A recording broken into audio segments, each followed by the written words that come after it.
In honor of Jane Austen's 250th birthday, here is a summary of Pride and Prejudice. The story is set in rural England in the early 1800s. It centers around the Bennet family consisting of Mr. Bennet, Mrs. Bennet, and their 5 daughters. Theirs is an ordinary middle-class family except for one very important detail. Their estate is entailed away to their cousin, Mr. Collins, which means that when Mr. Bennet dies, their daughters will inherit nothing. So Mrs. Bennet is determined to marry off her 5 daughters to men of wealth. And since money is what men of wealth are usually most interested in, she does her best to make sure her daughters are attractive so that they can become the prize that these men want to win. This obsession with marrying off her daughters is what drives the plot forward. The story kicks off when a rich bachelor named Mr. Charles Bingley moves into the nearby estate of Netherfield. Immediately, Mrs. Bennet envisions him as the perfect husband for her eldest daughter, Jane, and she begins plotting how she can throw them together. Act 1 ends with Bingley attending a ball where he instantly falls head over heels for Jane. Their mutual attraction is clear for all to see. But Bingley's good friend, Mr. Fitzwilliam Darcy, a wealthy but very reserved and proud gentleman, appears to be less impressed by the company. When Bingley asks him to dance with Elizabeth Bennet, Darcy flat out refuses, saying that she is tolerable, but not handsome enough to tempt him. Elizabeth happens to be within earshot of his comment and takes offense to his arrogant words. We sense right away that Darcy is going to be a thorn in Elizabeth's side throughout the story. In Act 2, Jane falls ill while visiting the Bingley estate and Elizabeth stays behind to care for her. In the meantime, Darcy makes several visits to Longbourn and Elizabeth finds herself interacting with him more frequently. But his haughty and disagreeable manner continues to irritate her and vice versa. However, despite his aloofness, Darcy starts to notice Elizabeth's intelligence, sharp wit, and uncommon beauty. Meanwhile, Jane and Mr. Bingley's budding romance begins to falter as Darcy subtly discourages Bingley from pursuing Jane,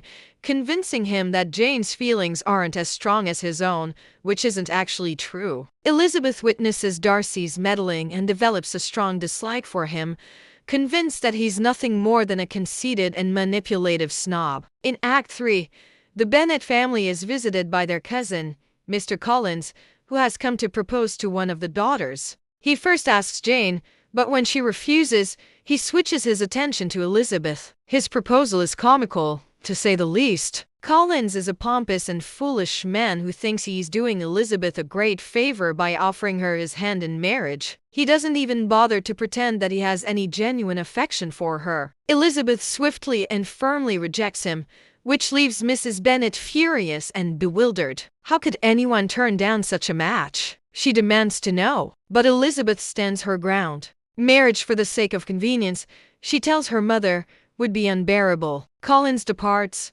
disappointed and indignant, and returns to his living to live out the remainder of his days as the perpetual bachelor. Act 4 brings a new character to the story, Mr. George Wickham, a dashing and well-spoken officer in the militia station nearby. Elizabeth meets him at a party and he tells her a tragic story about how Darcy wronged him years ago by denying him a promised living, thus leaving him in financial hardship. Elizabeth listens intently and is convinced of Darcy's heartless cruelty. Meanwhile, Elizabeth's youngest sister, Lydia, who is known for her flirtatious and reckless ways, begins spending more time with Wickham and his fellow officers, which causes concern among her family members. Nobody realizes, however, that Lydia is in grave danger. In Act 5, Elizabeth receives a letter from her friend Charlotte Lucas, who reveals that she has secretly married Mr. Collins. Though Elizabeth had advised her friend against it, she now tries to look at the bright side,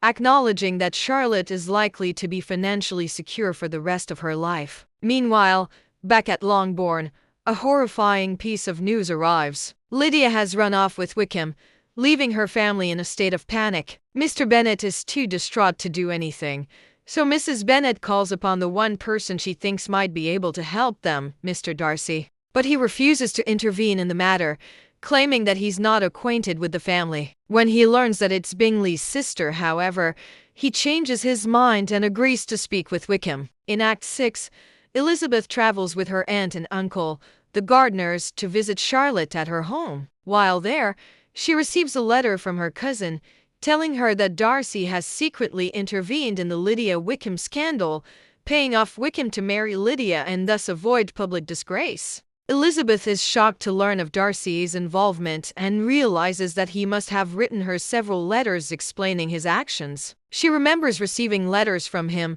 but at the time assumed they had been lost in the mail. Upon returning home, she finds the letters waiting for her and sits down to read them. In the letters, Darcy explains why he interfered in the relationship between Jane and Bingley, claiming that he acted out of concern for his friend. He admits that he was wrong to assume that Jane did not love Bingley as much as he loved her. Darcy also reveals the true nature of his relationship with Wickham, claiming that Wickham had tried to elope with his younger sister, Georgiana Darcy, and when Darcy stopped him, Wickham spread vicious lies about him. Elizabeth is shocked and confused by what she reads, and she begins to rethink everything she thought she knew about Darcy. Her feelings toward him begin to change from antagonistic to sympathetic. Could she have been wrong about him all along? At the beginning of Act 7, Elizabeth travels with her aunt and uncle to visit Pemberley, Darcy's grand estate. She is struck by the contrast between Darcy's formal and aloof public persona and the warm respect he commands from his servants. His estate is a testament to his wealth and status,